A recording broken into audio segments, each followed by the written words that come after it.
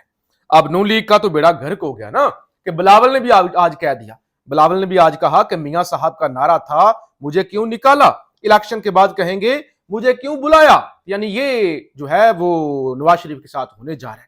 اب تڑپ کس طرح سے رہے ہیں, کہ تڑپ کس طرح سے رہے ہیں سینیٹر عرفان صدیقی جو ہے وہ بوٹوں کو ذرا پالش مار مور کے ایک گزارش کرتے ہیں, کہتے ہیں 9 مئی کا فیصلہ ہو جانا چاہیے, 9 مئی کا فیصلہ ہو جانا چاہیے.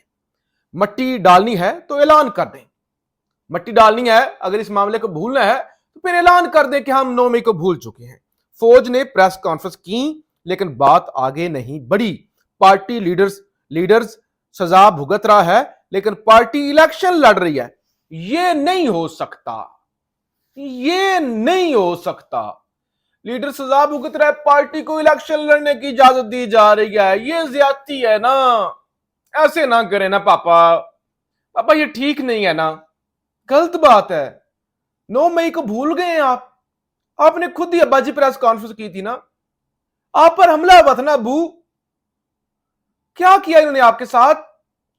ہم مٹی ڈال رہے ہیں, درگزر کر رہے ہیں, بھول رہے ہیں. وہ سزا دیں ان کو. اور پاپا آپ کو پتا ہے کہ ہم جیت نہیں سکیں گے, پاپا ہم نہیں جیت سکیں گے.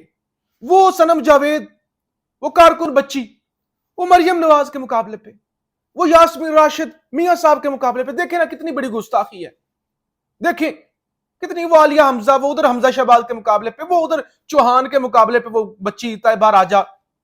کیا کر رہے ہیں ابا جی؟ ایسے نہ کریں. اگر آپ نے بھولنا ہے یہ سب کچھ, اگر آپ نے یہی سب کچھ کرنا ہے تو پھر ہمارے ساتھ زیادتی ہے. ہم الیکشن کیسے جیتیں گے؟ پھر میاں صاحب کو واپس کیوں بلایا تھا؟ تو یہ اب منتیں اور ترلے اور وہ بوٹ پالش. خیر زرتاج گل صاحبہ یہ بھی ایک بڑی ایکٹیو پی ٹی آئی کی, اور پہلے بھی انہوں نے جیتی تھی ڈیرہ اسماعیل خان سے, ڈیرہ غازی خان سے. تو اب خبر ہے کہ ڈی جی خان سے زرتاج گل نے بھی کاغذات نامزدگی جمع کروا دی. اب اسٹیبلشمنٹ کر کے آ رہی ہے. پچھلے ویلاگ کے اندر میں نے آپ کو بتایا تھا کہ اب جس طرح سے یہ سرپرائز دیا ہے نا سپریم کورٹ نے سائفر کیس کے اندر, تو ایک مہم لانچ کی جا رہی ہے سپریم کورٹ کے ججز کے خلاف. ججز کو جو ہے نا وہ ذرا ڈرانے کے لیے, دھمکانے کے لیے کہ عمران خان کو معصوم کہہ دیا, معصوم کہہ دیا عمران خان کو, یہ کیوں کیا؟ اور دوسری طرف اسٹیبلشمنٹ قاضی کو تھپکیاں دے رہی ہے. او قاضی کے ساتھ زیادتی ہو رہی ہے, قاضی کے ساتھ یہ ہو رہا ہے, قاضی بڑا مرد کا بچہ, یہ ہے وہ ہے.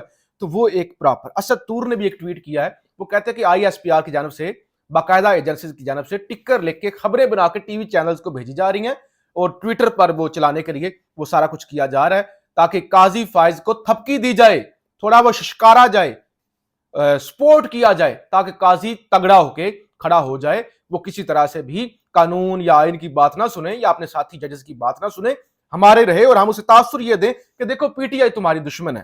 اور جیو نیوز نے تو ایز اٹ از جو خبر بھیجی گئی وہ لگا بھی دی. خبر ہے سپریم کورٹ کے ججز کی کردار کشی میں سیاسی جماعت سے جڑے اکاؤنٹس ملوث نکلے. انہوں نے کہا یہ جتنے پی ٹی آئی کے اکاؤنٹس ہیں وہ تو قاضی صاحب کی کردار کشی کر رہے ہیں, وہ تو قاضی صاحب پر گند جو ہے وہ اچھال رہے ہیں, وہ تو قاضی صاحب کے بارے میں بڑی جو ہے وہ گندی گندی باتیں کر رہے ہیں, اور قاضی صاحب کی بیوی کے بارے میں بھی وہ تلاشی والا معاملہ, وہ پرانا لیٹر وہ چلا رہے ہیں. تو قاضی صاحب کے ساتھ تو بڑی زیادتی ہو رہی ہے. اور یہ تو پی ٹی آئی والے ہیں ہی ایسے, یہ تو بڑے بدتمیز ہیں, تو بڑے بدتمیز ہیں. یعنی یہ سارا ایک تاثر بنا کے, ایک ماحول بنا کے قاضی صاحب کو ابھارنے کی کوشش ہو رہی ہے, ایسے ٹکر بھجوا کے ابھارنے کی کوشش ہو رہی ہے کہ قاضی غصے میں آئے, قاضی کہ ہاں یار واقعی یہ تو بڑے بدتمیز ہیں, ان کو تو نہیں انصاف دینا چاہیے, ان کے حق میں تو نہیں فیصلے کرنے چاہیے, یہ تو جو ہے نا میری اور میری فیملی کی کریکٹر اسیسینیشن کر رہے ہیں. تو بات اب یہاں تک آ چکی ہے. ادھر سے نون لیگ بوٹ پکڑ رہی ہے اور بوٹوں والے ادھر سے قاضی کو ابھارنے کی کوشش کر رہے ہیں, اور اس سارے کھیل کے اندر ساری یہ ظلم اور جبر ہو رہا ہے, اس کے باوجود عمران خان سرخرو ہو رہا ہے. عمران خان اور پی ٹی آئی مسلسل جو ہے وہ سروائیو بھی کر رہے ہیں اور وہ جھنڈے بھی گاڑتے جا رہے ہیں. پاکستان زندہ باد.